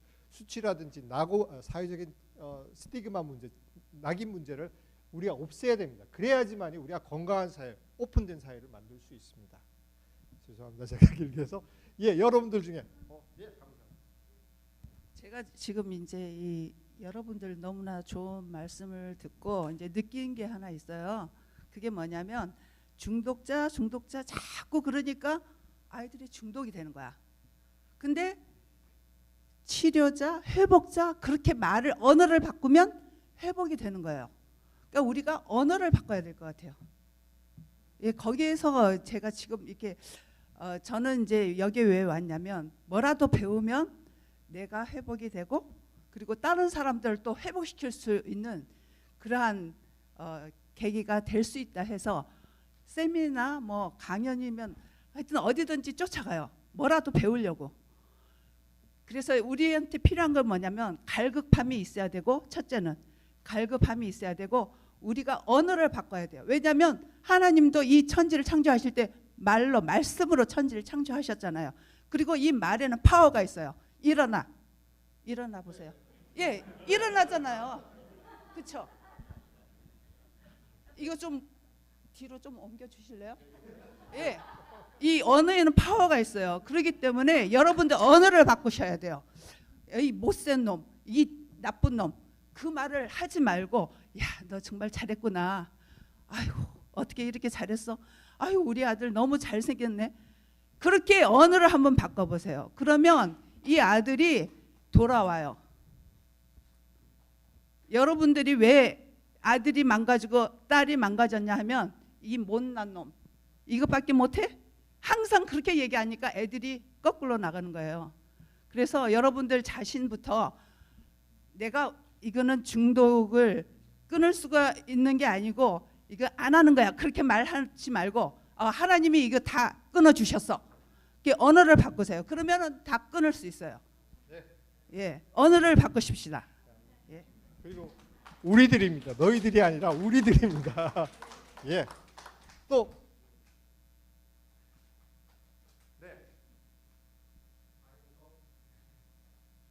네, 우리 서현환 목사님께 질문하겠습니다. 12단계 회복 프로그램이 중독 치유에 어떤 도움을 줄 수 있는가 좀 말씀 좀 해주시기 바랍니다.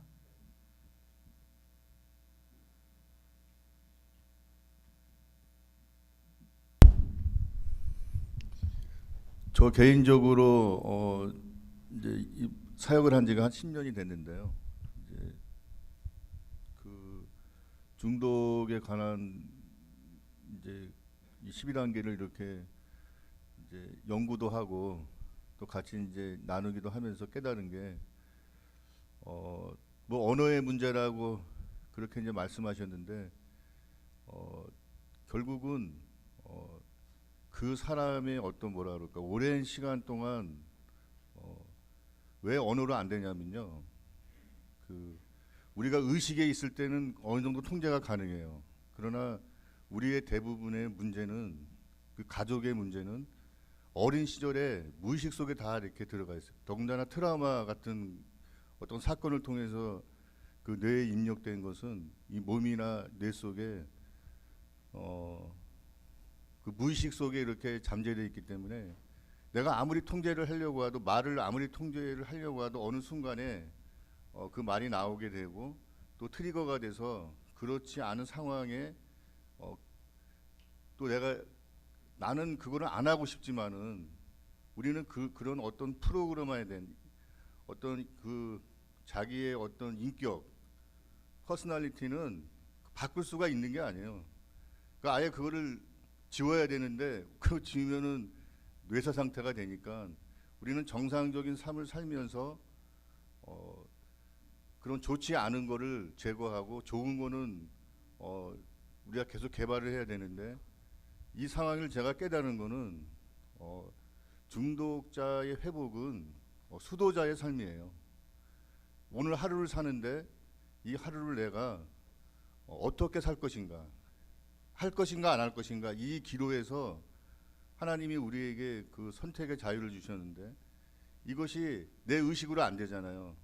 그래서 중독이라는 거는 그 어원이 매이다, 노예가 되다라고 하는 뜻인데 우리가 어떤 복음을 통해서 자유함을 얻는다라고 하는 것은 그 하나님의 은혜를 경험한다라고 하는 것은 자유함을 얻는 것인데 그 자유함을 얻는 것은 그 뿌리의 해결을 하나님께서 해결해 줄 수 있다는 거죠. 그래서 하나님의 은혜만이 이 독을 중독이라는 독을 디톡스할 수 있는 이것을 해독할 수 있는 그런 그 해결책인데 그 해결책이 우리에게 적용되기 위해서는 왜 예수님이 제자들을 3년간 같이 이렇게 노숙도 하면서 또 배신도 당하면서 같은 고난을 3년을 같이 최소한 3년 뭐 더 될 수도 있잖아요.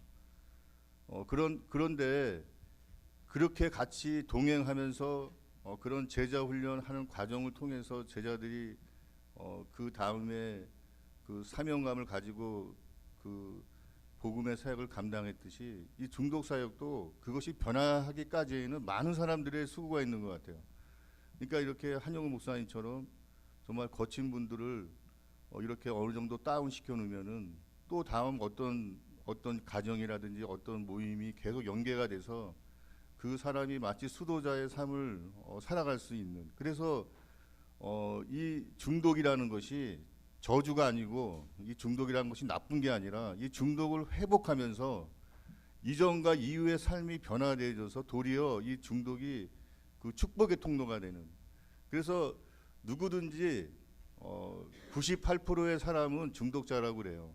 그래서 나머지 2%가 있는데 그 중독되지 않는 2%는 만나본 사람이 만나질 못했다고 어느 학자가 중독에 대해서 얘기하는데 모든 사람이 100%가 중독된 자기 하나님 없이 자기 중심점을 중심으로 살려고 하는 그 에고가 있거든요. 그 에고에서 벗어나기 위해서 우리가 그걸 해결하기 위해서 예수님이 십자가에 돌아가신 거잖아요. 그것이 얼마나 힘든 것이면은 우리가 스스로 해결할 수 있으면은 예수님의 십자가가 의미가 없는 거잖아요. 그거와 같이 중독의 회복은 결국 우리 모두의 문제예요. 우리 모두가 성화되는 수도자적인 정말 경건한 그런 삶으로 바뀌어지지 않는 한은 속이는 거예요. 나도 속고 또 남을 속이고 그래서 스스로 그 12단계의 그 삶은 내 평생이 경건하게 살겠다. 하나님의 중심으로 내 삶을 바꾸겠다라고 하는 그런 결단의 순간순간의 결단. 지금 여기에 현재의 삶을 내가 하나님 앞에 드리겠다라고 하는 그게 잘 안 되죠. 그러나 계속적으로 하나님한테 맡기다가 보면은 그 하나님의 은혜가 성령님께서 우리를 인도해 주실 것이라고 믿습니다. 그것이 12단계의 핵심 내용입니다. 네, 12스텝은 어떻게 보면 제자가 되는 겁니다. 진정한 신앙인이 되는 거고. 그렇기 때문에 우리가 중독을 경험한다는 것은 진정한 제자가 되기 위한 과정입니다. 그렇게 생각하시면 좋을 것 같습니다. 우리 김현주 사관님 ARC에 대해서 좀 얘기해 주시겠습니까? 여러분들 얼마 시간이 남지 않았어요, 그죠? 지금 이제 1시면 끝내려고 합니다.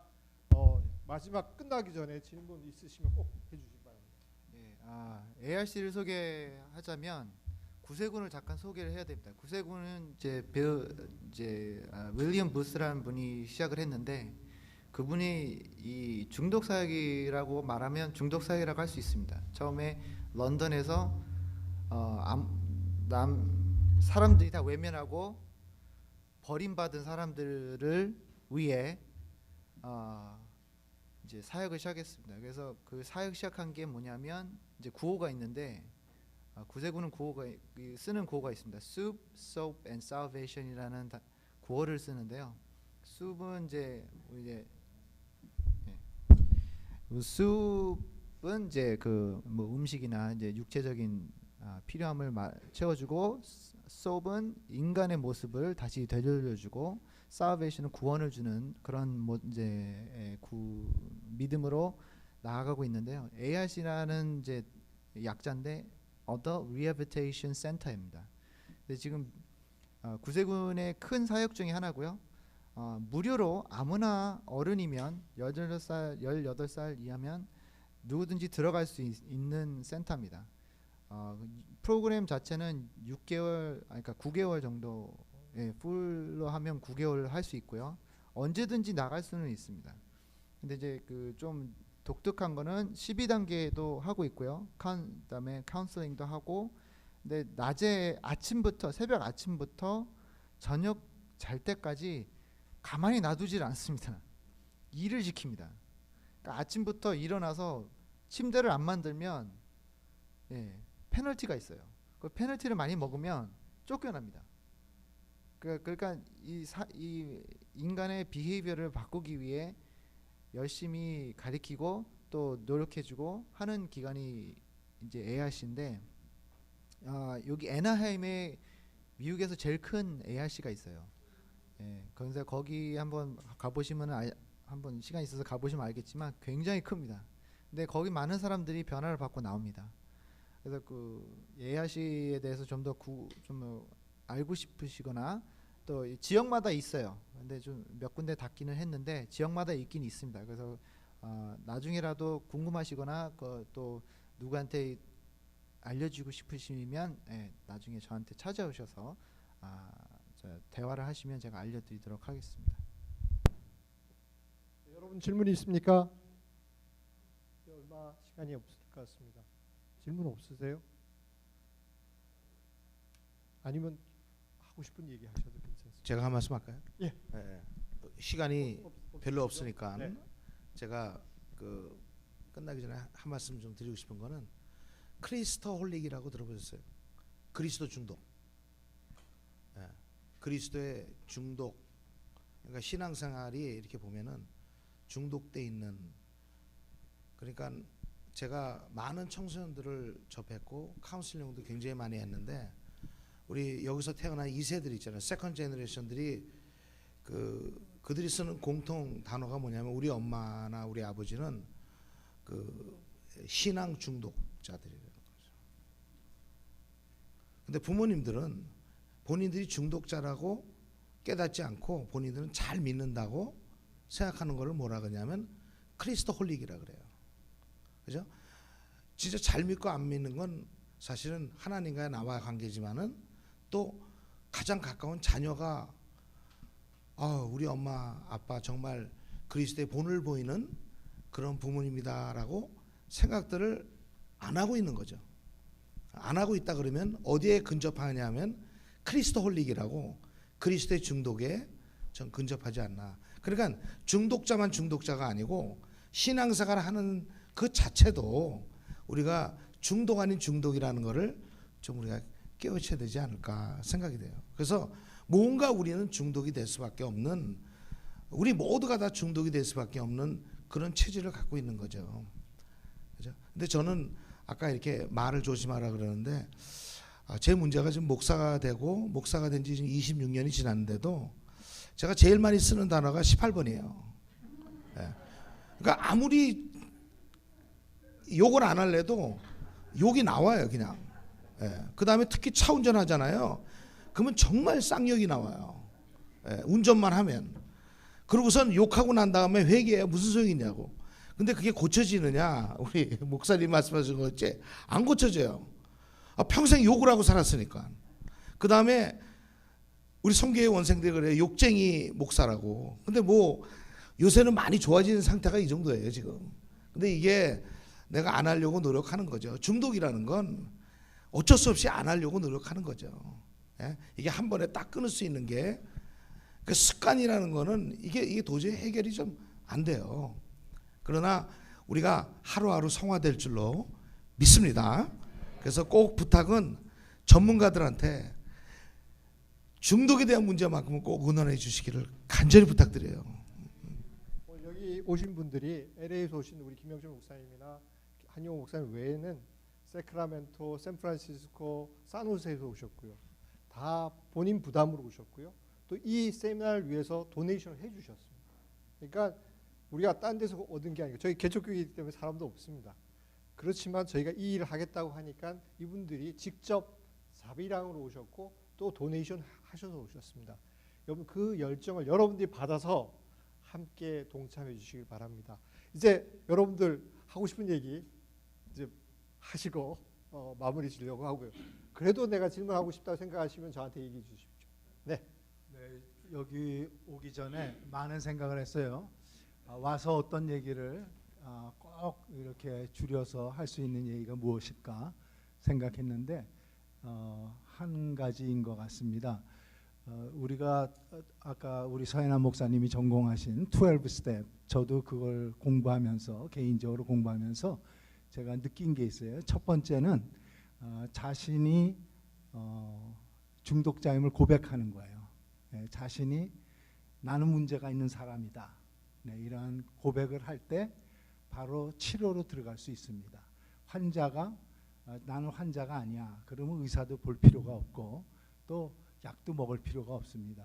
그 당사자가 내가 중독자이면 중독자고 내가 환자이면 환자임을 인정할 때 그때 비로소 치유에 들어갈 수 있습니다. 그런데 여기서 또 중요한 건 뭐냐면 그 가족들이에요. 네, 중독이 한 사람의 가족, 사랑하는 가족이 중독이 있으면 가족 모두도 그 영향에서 벗어날 수가 없습니다. 네, 부모님들은 어떤 분은 죄책감도 느끼시고 또 어떤 분은 부모에서 사랑으로서 이걸 내가 이겨내야 되지 않느냐 하는 그런 순교자적인 그런 자세에서 자녀를 돕기를 원해요. 그런데도 불구하고 그 가족들도 인정해야 될 게 있어요. 이건 나는 이 중독을 내 힘으로 고칠 수가 없다. 네, 그걸 인정하셔야 돼요. 그래야 비로소 가족분들은 비로소 이런 모임에도 오십니다. 아까 한 분이 얘기하신 것처럼 자꾸 이런 모임에 참석하셔서 자꾸 중독이 어떤가를 들어야 돼요. 들어야지 내가 돕는 것이 오히려 내 자녀들을 해롭게 할 수가 있습니다. 어떤 분은 그 자녀를 돕는다고 이렇게 도운 것이 오히려 그 자녀가 거기에 대해서 죄책감을 느껴갖고 내가 중독을 못 고치고 이렇게 계속 가족을 힘들게 하는 게 죄책감을 느끼고 자살했다고 그래요. 네, 그러니까 내가 가족으로서 효과적으로 돕는 게 무엇인가 그걸 알기 위해서는 이런 모임에 참석해야 됩니다. 예를 들어서 아까 어머님 얘기하신 것처럼 정말 임신을 하고 이랬는데 정말 마음으로는 꼭 돕고 싶은데 이렇게 여러 그 모임에 참석해서 들으니까 돕지 않는 게 좋겠다. 정말 돕지 않는 그 마음이 더 아프죠. 오히려 도와주었으면 정말 마음이라도 정말 그 아픔에서 조금이라도 헤어날 수가 있을 텐데 돕지도 못하는 그 아픔. 그러나 그것을 견뎌내는 것이 진정한 사랑이라고 생각합니다. 하나님께서도 예수님께서 십자가에 계실 때 예수님을 도와주시고 싶으셨지만 우리의 모든 죄를 사하시기 위해서 정말 그 눈을 감으신 것처럼 하늘이 정말 캄캄하게 되었다 그러잖아요. 성경에. 네, 바로 그 아픔이지만 그 가족분들도 이것은 내가 할 수 있는 일이 아니다. 이렇게 그걸 받아들이고 이런 모임에 참석하셔서 진정으로 돕는 길이 무언가를 알면서 한 단계 한 단계 실천해야 됩니다. 그리고 마지막으로 우리는 변화를 원하죠. 중독에 있은 분도 변화를 원하고 또 변하지 않아도 될 사람은 이 세상에 없습니다. 우리 모두는 다 변해야 돼요. 성경에서는 그걸 우리 모두가 죄인이라고 얘기를 하셨지 않습니까? 어떻게 보면 중독이 있는 분이나 여기 앉아 있는 저희나 다 똑같아요. 죄인이면 우리 다는 변화돼야 됩니다. 그 변화라는 것은 무엇일까요? 바로 성장입니다. 근데 12스텝에서 마지막 단계는 성장이에요. 성장. 이 성장의 단계를 거치지 않으면 우리는 이 아픔과 고통과 슬픔에서 벗어날 수가 없습니다. 그러면 그 마지막 성장의 단계는 무언가?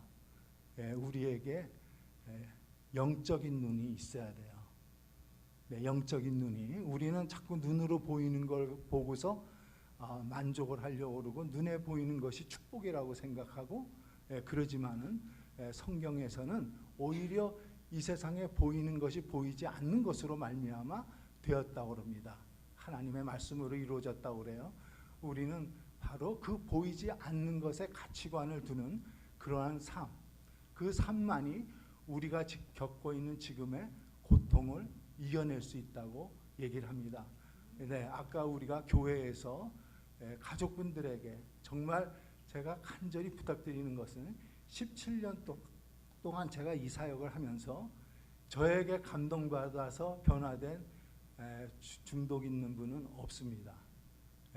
그분들이 누구한테 감동받아서 변화가 되었냐면 바로 중독 있는 분을 통해서 또 중독에 있는 분을 돕는 가족분들을 통해서 그분들이 위로를 받았어요. 제가 얘기하는 건 소용없습니다. 당신은 이런 아픔을 몰라. 겪어보지 않았기 때문에 그렇게 얘기를 할 수 있어. 그렇지만 그 가족분들이나 중독 있는 분이 얘기를 하면 거기에 공감하고 같이 변화하려는 그런 의지가 생깁니다. 그렇기 때문에 저는 이렇게 얘기하고 싶어요. 중독에 걸리신 분이나 또 중독을 경험하시는 그 가족분들의 그 처절한 아픔은 왜 온 것일까? 저는 하나님께로부터 왔다고 감히 죄송하지만 얘기 드리고 싶습니다. 우리가 아까 사명감을 얘기하셨어요. 사관님께서 우리가 이것을 사명의 눈으로 보지 않으면 이것을 통해서 하나님께서 나를 변화시키길 원하고 이걸 통해서 하나님께서 나를 통해서 이 세상을 변화시키길 원한다. 내가 다니는 교회에서 내가 중독이라는 입을 여는 순간 교회에 그 다음 주면 다 퍼져나가고 사람들이 나를 외면할 수 있어요. 두렵고 정말 수치스럽습니다. 그러나 그 가족분들이 용기를 가지고 믿음을 가지고 사명감을 가지고 그것을 오픈하실 때 놀라운 일이 저는 생긴다고 봐요. 우리 교회에 요즘 맨정신 가진 분들이 교회에 나오는 분은 이상한 분입니다. 요즘 얼마나 살기가 좋습니까? 누릴 게 많고 쾌락할 게 많고. 근데 왜 교회에 앉아서 기도하고 말씀 듣고 거기다가 헌금까지 돈까지 내고 그건 왜 그럴까요? 다들 그 마음속에 아픔과 고통이 있는데 그것을 드러내지 못하는 거예요. 무서워서. 그러나 우리 가족분들이 과감히 가서 나에겐 이런 아픔이 있는데 나는 이 아픔을 하나님의 말씀을 통해서 위로를 받고 싶다. 이러면은 그 교회가 당장은 아니겠지만 시간을 통해서 그 교회가 변화되고 그 교회말로 진짜로 빛과 소금과 등대 역할을 하는 참된 교회가 될 거라고 저는 믿습니다. 그래서 우리 모두가 이 중독을 고통이라고 얘기하지 않고 아까 서인환 목사님 얘기하신 것처럼 축복의 통로다. 네, 이렇게 생각했으면 좋겠습니다. 이게 차례대로 가셔도 좋고요. 아니면 간단하게 얘기하고 하겠습니다. 싶으신 분이 하시고 마무리 짓고 해도 되겠습니다. 우리 그러면 목사님 먼저 하시고 우리 김현주 사관님. 마지막으로 한마디만 하라고 하셨어요. 예, 그러니까요. 네. 다시 차례가 안 올 것 같아요. 여기 계시는 분들 남 모르는 눈물이 있으실 거예요. 중독이든 정신질환이든 그 가족이 겪는 고통은 대부분 죽음을 생각해 볼 정도로 심각합니다. 저는 우리가 믿고 있는 하나님이 좋으신 분이고 선하신 분이고 사랑이 많으신 분이기 때문에 우리가 겪고 있는 이 아픔, 눈물, 그 누구에게도 말할 수 없는 삶을 내려놓고 싶은 충동에 방황하고 있을 정도의 그 고통 속에 있는 여러분들의 그 삶을 하나님은 선하게 이끌어 주시는 분이라고 저는 믿습니다. 아무 이유 없이 하나님이 우리가 믿고 있는 그 좋으신 하나님이 아무런 계획 없이 아무런 목적도 없이 그냥 중독이나 정신질환으로 평생 고통받다가 나중에 천국에서 보자 그런 분은 아니라고 저는 믿습니다. 그래서 우리가 가지고 있는 이 아픔을 하나님은 하나님의 선한 뜻 가운데 쓰고 계시다. 활용하고 계시다. 이 정신질환이나 중독을 하나님의 도구로 사용하셔서 당사자인 우리 자녀나 또 우리 부모님들 그 가족 식구들을 하나님이 우리가 남은 인생 동안에 참 하나님의 자녀답게 살 수 있도록 이끌어 주시는 도구로 쓰고 계시지 않나 저는 그렇게 믿고 있고요.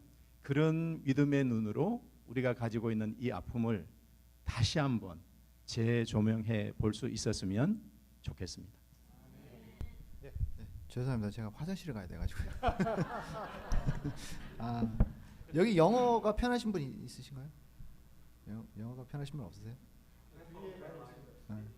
네. 이제 잠깐 영어를 조금 할게요. There's no coincidence. There's always purpose. And you have to know that God does not do things without a purpose. So know that God has plans for you.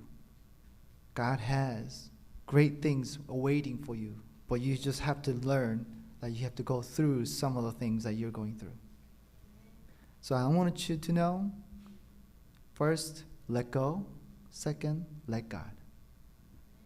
Because there's always, and you have to take one day at a time. And when you get there, you will meet victory, joy, and happiness that you never felt before. Yeah. So I just want you to know that. 뒤에 가시면 화장실 있습니다. 뒤에 가시면 화장실. 예, 다른 분. 제가 제일 말을 많이 했는데 제가 아무래도 현장에서 뛰는 사람이니까 제가 꼭 부탁할 말씀이 딱 한 가지가 더 있어요. 뭐냐면 자녀를 부모가 돕는 이유는 내가 힘들어서 돕는 거예요. 본인 자신이 힘들어가지고. 그러니까 자식이 힘든 것도 알지만은 그 힘든 자식을 보는 내가 힘든 거예요 지금. 그러니까 내가 힘들기 때문에 정말 하지 말아야 될 일을 하고 있다고 그런 경우들이 좀 많이 있어요. 그런데 부모가 자식을 돕는 거를 한번 구체적으로 생각해 보셔야 돼요. 무엇이 정말 이 아들, 딸을 도울 수 있는지. 부모의 아픈 마음, 그 심정을 저도 자식이 있기 때문에 모르는 건 아니지만은 제가 간략하게 좀 한 말씀 드리면은 제 와이프도 애 둘 데리고 떠났고 그 다음에 우리 가족들이 누구 중독자니까는 다 외면하잖아요. 그러니까 주위에 아무도 없을 때 그때 누가 오셨냐 하면 하나님이 오셨어요. 그러니까 하나님의 역사를 부모가 방해하셔는 안 돼요. 하나님의 역사는 하나님이 하세요. 저는 하나님의 일을 하는 사람이 아니고 하나님의 일에 동참한 사람이에요. 저는 믿음 생활을 열심히 하라고 가르치질 않아요. 교회가 믿음 생활을 열심히 하지 마시고 사랑을 열심히 하시길 바라요. 하나님이 주신 법을 지키는 하나님의 귀한 성도들이 되시기를 바라요. 그래서 진정한 사랑이 무엇인지, 그래서 이게 사랑인지 아니면 집착인지 내 것이라는 집착인지 한번 생각해보는 그런 부모님들이 꼭 되시기를 부탁드립니다. 예. 우리 그 중독자 가족들, 엄마, 아빠, 그리고 형제, 자매들, 그리고 아내들, 또 남편들 굉장히 불안해요. 막 불안하고 두렵고 그리고 죄책감도 있고 또 막 분노도 나중에는 막 화나잖아요. 근데 하나님께서 우리에게 제가 제일 좋아하는 말씀이 두려워 말라. 내가 너와 함께 함이라. 여러분 아까 우리가 그 드라마 볼 때 그 형제 자매들도 막 화가 나서 그리고 지금 아내들도 굉장히 막 그 없앨 때 있잖아요. 근데 그때 그렇게 그 자매 그 중독자 자매를 향해서 막 싸우는 그 상태에서 이렇게 흥분이 되면 가족들이 하나님을 잊어버려요. 거기에 하나님이 없어요. 우리 그 중독자 가족 모임에서 막 중독자 위해서 막 얘기하고 막 오늘 싸우고 힘들었어요 막 그래요. 근데 그때 하나님은 어디 계셨어요? 그때는 하나님이 저에게 없었네요. 그 어디에도 하나님에 대한 생각은 없는 거예요. 그냥 나 혼자 막 불 끄느라고 막 정신이 없는 거고 그것이 굉장히 잘하고 있다고 생각하거든요. 그것이 아니라는 걸 아시면 되고요. 어떤 경우에도 하나님 나와 함께 계신다. 어떤 경우에도 하나님과 함께 가야 된다는 걸 잊으시면 안 됩니다. 혼자 가면 어디로 가서 굴러 떨어져서 중독자보다 더 망가질지 모르는 거예요. 이미 가족들이 많이 망가졌고요. 그래서 여러분 기억하세요. 두려워 말라. 내가 너와 함께 합니다. 놀라지 말라. 너무 그렇게 놀라지 않아도 된다. 내가 놀라지 말라. 뭐죠? 두려워 말라. 내가 너와 함께합니다. 놀라지 말라. 생각이 안 나요. 맨날 외웠는데 기억하시죠? 이사야 41장 10절에서 나의 의로운 오른손으로 너를 붙들리라. 사망의 음침한 골짜기로 다녀도 해를 두려워하지 않을 것은 주께서 나와 함께 하심이라. 여러분이 그 중독자를 위해서 막 뛰지만요, 여러분이 언제 하나님께 갈지 몰라요. 그러면은 그렇게 막 뛰다가 그 다음을 모르는 건데 그 다음까지 책임질 것처럼 싸우는데요. 그러지 않으셔야 돼요. 그렇게 하는 것이 그 중독자를 더 망가지게 하는 거죠. 근데 그 가족이 하나님께로, 그 중독자를 살리는 길은 하나님이거든요. 살리시는 분은. 그래서 그 디렉션이 내가 하나님께로 갈 때 그들이 하나님께로 가요. 그들이 나에게로 오는 게 아니에요. 그들에게 내가 버림받을까 봐 걱정하지 마시고 그들이 하나님으로부터 떨어지는 것을 걱정하셔야 돼요. 내가 하나님으로부터 떨어지는 걸 걱정하셔야 됩니다. 하나님을 향해 가시면 하나님이 할 수 있습니다. 믿음으로 승리하시기를 축복합니다. 예, 저 아내가 말씀하시는데 제가 무슨 할 말이 있겠습니까? 여기서 마치겠습니다. 감사합니다, 여러분. 감사합니다. 혹시 질문이 있습니까? 예, 1분만 우리 LA 카운티 정신건강국에서 프로모터가 말씀해 주시겠습니다. 감사합니다. 우리 더 뒤로 선생님, 더 뒤로 이렇게 예. 더 많이 뒤로, 저 예. 카메라 때문에. 예, 감사합니다. 예. 1분 안내하겠습니다. 우리 영어인데요. 스탄, could you read it loudly, please? 예, 영어 표현인데요. We are all in the same boat. 오늘 정신건강이라는 주제로 저희가 함께하고요. 저 이제 목회자입니다. 이제 목사님들 이렇게 사역에서 이게 정신건강 안내하시고 저는 커뮤니티에 안내하는 것입니다. 저희가 나눠드린 이 파란 종이 한번 보시고요. 본론입니다. 뒤에 불 좀 켜주시면 감사하겠습니다. 중간에 보시면 날짜와 시간, 예, 토요일 날 7주 저희가 시리즈 하는데요. 세로로 보세요. 정신건강과 사회적 낙인, 스티그마, 그 다음에는 이미그레이션, 리질런스, 그 다음에 정신건강과 브레인 하고요. 오른쪽 가면 앵자이어티, 스트레스, 디프레션, 그 다음에 제일 오늘 관련 있는 알코올, 서브스턴스 어뷰즈, 이런 걸 가지고 저희가 토요일 날 1시부터 우리 여다디어 교회에서 1시간 반인데요. 한 1시간 정도, 시간 길게 하지 않고 대화하면서 나눌 것입니다. 그래서 여러분들 이제 전 또 이제 카운티 일이기 때문에 여러분이 좀 미리 신청해 주셔야 돼요. 제가 아까 입구에 그 카운티 그 테이블에 있겠습니다. 미리 신청해 주시고 그렇게 하면 이게 뭔가 제가 지금 시간을 많이 쓸 수는 없고요. 대화 나누도록 하겠습니다. 예, 시간 감사합니다. 감사합니다, 여러분.